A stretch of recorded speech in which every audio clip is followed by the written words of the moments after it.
Chapter 6 of Psychopomp Drive. Written by Janeen Leese-Taylor. Read aloud by Skaya Simaru. Chapter 6 Sacrifices.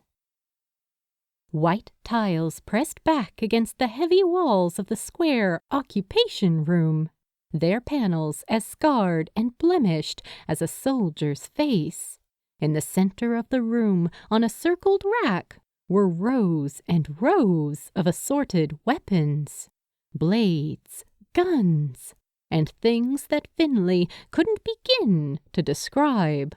In the middle of the remarkable collection was something that resembled a medieval torture device, a contraption with twisting wheels covered in barbs and spikes.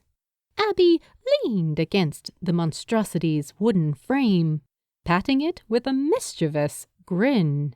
"Right, you grab his arms and I'll get his legs." Finley laughed. "No torturing the new guy, please," he said. Reichardt adjusted the circular frames on his nose with an air of amusement. "You heard the man, Abby. Se comporta bien." "You guys are literally zero fun," the blonde woman rebuked, relenting, and moving towards the main console. She ran her hands across the keys, and the screen attached to it flared to life with a low humming noise. On it appeared to be a catalog of all the different weapons they had at their disposal. Images of each one sped across the screen, along with detailed text regarding their use and care. The Amorini maneuvered to one side, freeing up her previous spot. "See the little panel there on the left? Place one of your hands on it for me. Palm side down, if you please." Finley eyed it with suspicion, arching a dark eyebrow in her direction. "Are you playing another prank on me?" he questioned, Blacktail drawing nervous circles at his back. "Am I about to get electrocuted or something?" "I promise you it is perfectly safe," Reichardt reassured him from over one shoulder. "It is a soul reader. We use it to get a look at which of the weapons belongs with you." "Belongs with me?" Finley repeated, confused. "What do you mean?" It's got something to do with your soul's aura or something. I don't know. Sallow would be the one to ask. He usually deals with all the mystical crap." Abby waved a hand towards the machine. "All I know is that somewhere in this pile of junk, there's a special weapon that has your name on it." Finley's silvery hair glistened under the harsh electrical lights as he approached the strange, vibrating device. He extended his hand towards it, resting it gently on the smooth surface of the scanner. Tingles of electricity traveled through his fingers and into his hand when his doll made contact. A long blue line ran from the tips of his fingers towards his wrist, and then back again, as if the device were mapping out every detail of him. "So, what's it saying?" he asked after several moments. Abby tilted her head thoughtfully as she studied the screen. That was quick. It looks like it's already found a match." Finley pulled his hand back from the machine, listening to it whir and rattle as it searched through the catalog of unusual weapons. Rows and rows of sharp blades rotated past, the circular platform twisting in place until it found the one weapon amongst its collection it had been seeking. The selected piece came forward with a pneumatic hiss, glistening under the glow of the lamps. Resting against the board was a long, thick piece of timber, topped with a narrow steel blade. The battle axe created the shape of a T at the top of the wood, one side blunt and flat, and the other forming a sharp curved talon, tipped with a shimmering, dangerous edge. Abby whistled appreciatively at it. An axe? Never seen one of those come out of it before. It looks heavy, Rykart noted with a hum. His blue eyes studied his skinnier companion skeptically. His eyes said what his mouth didn't. How on earth are you supposed to lift that? Finley stepped towards it slowly, reaching out a hand to brush against the sturdy handle. The weapon flared to life, fluorescent purple light spreading along its edges and settling on the points where his hands met the wood. Hello there! A feminine voice chirped from the back of his mind. You must be my new partner! How do you do? It has been so long since I've had anyone to talk to! Finley yanked his hand back like it had been burned. Did that thing just... The others can't hear me, the voice continued. Only you can hear me, 'cause you're special. The weapons are connected to us through a soul bond, Abby explained. It's sort of like having a roommate, but in your head. It can be a bit strange at first, but you'll soon adjust, Rykart comforted him. We're going to have so much fun, you and I, the voice said cheerfully. Can we go split some skulls now? I'll be all whoosh, kabam, and the bad guys will be all splat, blarg. Finley wrapped his hands around the hilt and pulled it back from its stand, feeling the weapon's weight in his grasp. It was lighter than he had been expecting, despite the size of the blade. The weight appeared to balance at whatever point he placed his hands, serving as a magical fulcrum. The voice in the back of his mind hummed a joyful tune, like a children's nursery rhyme, as he brought the top of the shimmering blade down towards the ground. The sharp point rested on the tiles, the steel catching the light and directing it back at him in thin, luminous lines. How does it feel? Rykart asked, kneeling down to study the curve of the blade as it cut into the floor. It feels like a really big axe, Finley stated, straining slightly as he hefted the end of it up onto his shoulder. How do I use it? I would suggest swinging it at the bad guys, his taller companion answered flatly, as though the answer were obvious. That's it, Finley replied. What about the exorcism? That dance you did before? It'll be a while before you'll be expected to perform exorcisms on your own, Rykart answered. Just focus on getting a feel of the weapon for now. Over time, it should feel like an extension of yourself, like an additional limb. Moving it will become second nature. Don't worry, Abby added, turning back to type into the machine again. You'll have plenty of time to practice. The words hung in the air as if suspended between the gaps in the atoms there. They had been said so flippantly, as if they meant nothing at all, and yet they rested in his gut like a hot and heavy weight. In his mind's eye, he could picture Thorn inspecting the weapon, bent over at the waist as her hands clasped together behind her back. Her face was the image of curiosity, and she nodded before straightening, a pleased smile on her face. I think I like her, she announced. She's sassy. Finley glanced downwards, catching the reflection of his green eyes in the steel. She's sassy, he whispered, smiling to himself. Sassy? The voice echoed. Oh, I like that! Hey, Ryke! Abby shouted over the sound of the moving machine parts. Want to get some practice in while we're here? Maybe show the newbie how it's done.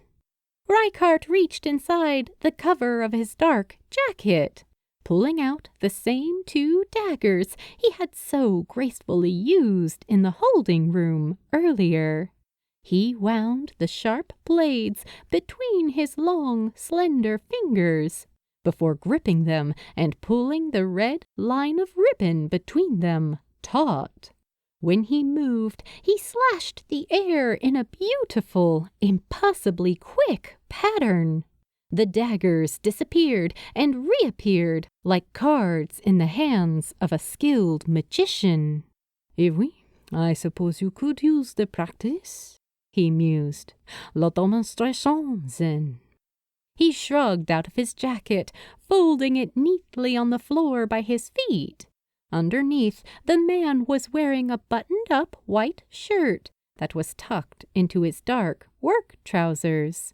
The veil of the translucent fabric showed off a hint of the man's musculature beneath it, coiled like a cobra and ready to strike.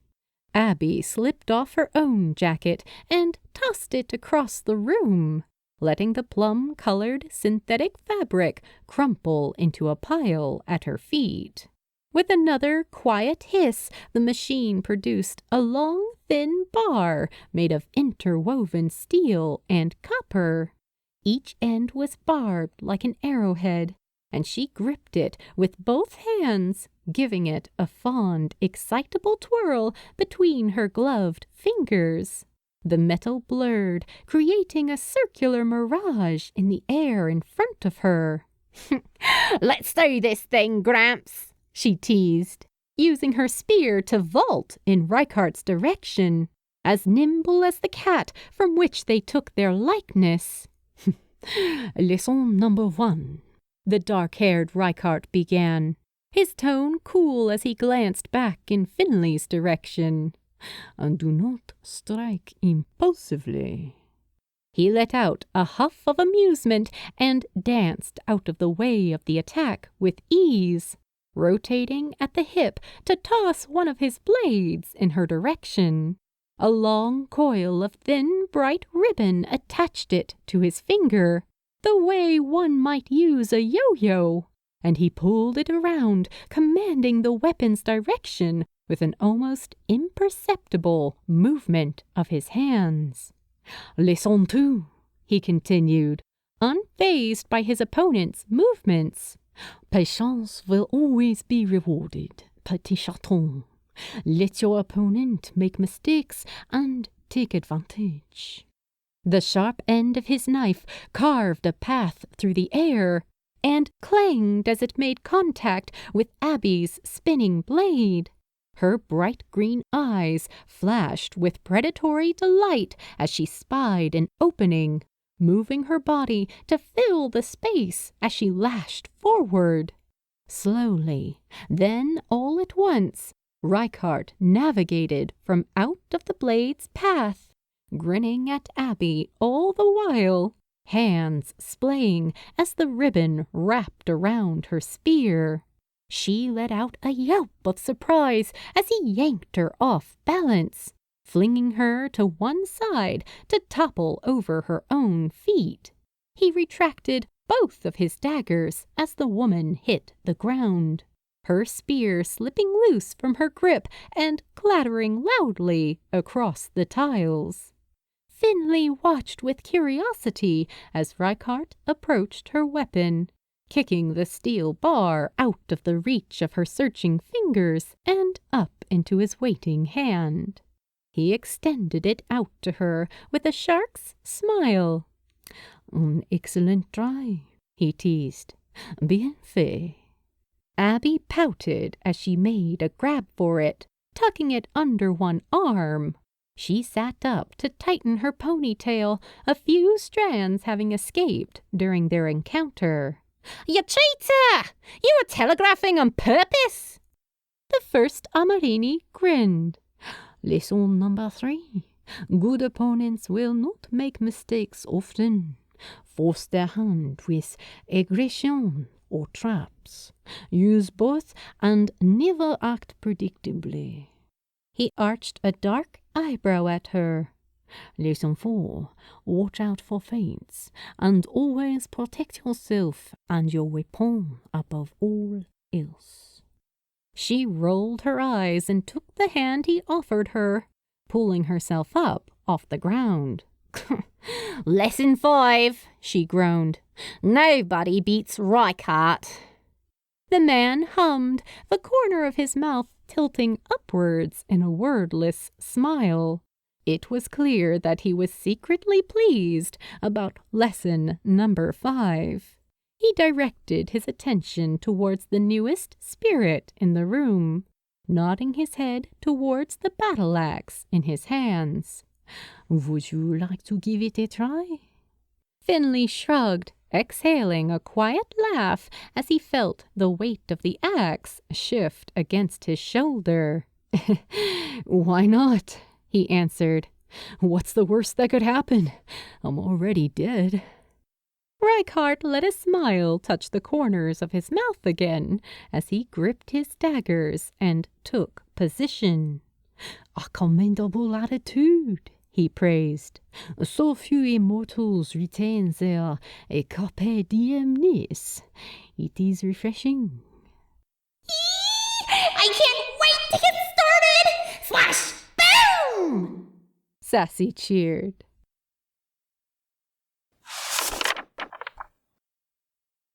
Finley hit the ground hard, letting out another broken groan as the axe smashed into the tiles to his left. His entire back and sides were bruised. Muscles he didn't even know he had were crying out in protest. Evidently, Sassy enjoyed combat, her voice growing ever more excitable in the back compartments of his mind. "I think I'm all practiced out," he panted, his chest heaving with exertion. He couldn't remember the last time he had felt so unfit. His body felt heavy, clumsy, and uncoordinated, like a newborn deer or a pair of shoes that needed broken in. It was like all his experiences had been knocked right out of him, like he was starting again from scratch. "New body, new rules, I guess." Abby tapped the ground with the end of her spear, wrinkling her nose playfully. The paleness of her skin made her freckles really stand out, especially now when she was flushed and glistening with sweat. "Nice job, Finn," she praised. "You almost hit me that time." "That's a lie, and you know it," Finley countered with a smile. He knew that she was just being kind. The sharp end of his axe had spent more time embedded in the floor than anywhere near its target. The weapon's weight and his lack thereof were proving hard to consolidate. As he got to his feet again, he found that his shoulders throbbed with dull pain. Sassy was still singing when he moaned again, rubbing the small of his back. "Oh, I thought death was supposed to be peaceful." "If you wanted peace and quiet, Monsieur Evans, you should have gotten on that boat," Reichardt teased, wrapping his blades in their red cloth. "I am afraid the spirits of the in-between do not have the same luxury." The man hadn't so much as broken a sweat, his circular glasses still in the same place on the top of his nose. Finley reached down to take hold of his axe again, righting himself on shaky legs. "What makes these weapons so special anyway?" he questioned, feeling like he was using the last of his strength just to keep himself upright. "Are they really able to fight off those hollow things?" Abby walked towards the console and returned her spear to its stand, the machine buzzing as it spun back into its place again. "You've heard of a Grim Reaper, haven't you?" Finley nodded, dragging the axe across the floor as it sang a jaunty, if ever so slightly gory, song in the back of his mind. 3 blind mice, 3 blind mice. See how they run, see how they run. He placed his own hand on the scanner and grunted as he heaved Sassy into place, waving goodbye as he watched the compartment close over and slide back into the central mechanism. A skeleton in a black cloak uses a scythe to harvest the souls of the dead? You're right on track, Abby replied, stepping aside to allow Reichardt to access the machine. It's a bit of a misunderstanding on the human's part. Grim is the name we give to all those that were born in the in-between. It isn't just one specific spirit. Grims are a type of demigod, creatures created as servants to the immortals that occupy the lands between the living and the dead, Reichardt clarified, adding his own weapons to the stand next to them. The weapons that they in turn create are called repels. They are made with materials extracted here in the in-between and fused with water from the 5 rivers. The circular wooden console began to move, adding the final weapon to its place again. Finley felt his eyes being pulled to each of the different objects that passed, wondering how many other spirits were currently out in the world, fighting against the monsters they called hollows. All this time there had been a war going on right in front of him, and he had never even noticed it. Once a reaper has been created, it requires a willing soul to become its host, the tall man carried on. Souls are collected from Hades and brought up here to Psychopomp Drive to begin the sealing process. Once inside the weapon, the soul will sleep until its partner, usually another Grim or an Amarini, accesses this machine. Finley's ears perked up in surprise, and he felt his eyes being drawn to the center of the room again. You mean that voice that I heard before used to be a living person? Oui, Reichardt answered. Like you and I, these souls were also offered the chance to redeem themselves. All of these souls chose to be here. It is the sacrifice that gives the Reaper its true power. How long have they been here? Finley asked. Reichardt and Abby exchanged a look. The souls, you mean? The woman frowned thoughtfully. I don't really know, Finn. Why? Turning, he walked quietly back towards the machine, laying his hand down and watching as the wooden panels shifted aside and fell into place again, rebuilding themselves into the formation that he had selected. What are you doing? Abby questioned, green eyes following him across the room. All alone in the dark, locked away. Nobody to talk to.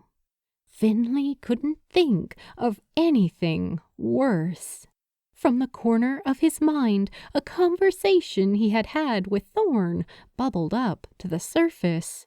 She had just been laid off from work, and they'd only really been seeing each other for a few weeks. Not enough time to move in together, to share bills or burdens, but she had called him while she was walking out of the building anyway, begged him to come meet her. He'd swung around to the cafe near their house and picked them both up a hot drink, bringing it with him to the cathedral.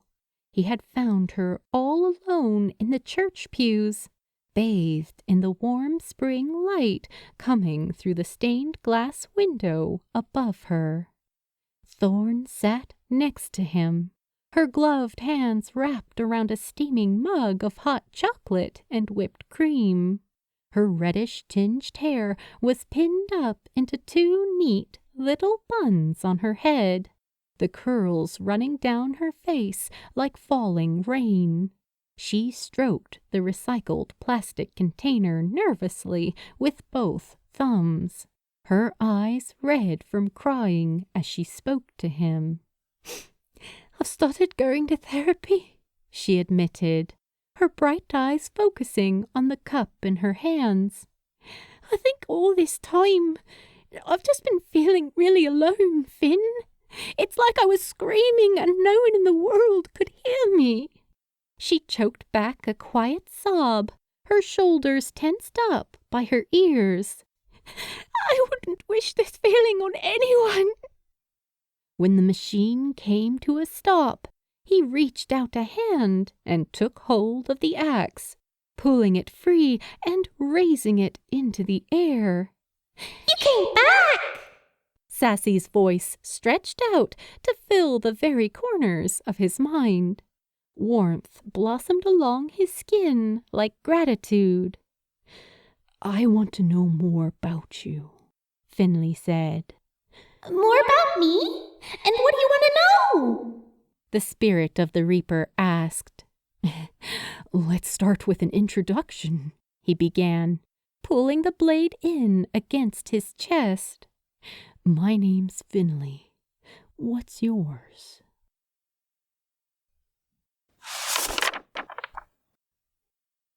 To be continued in Chapter 7.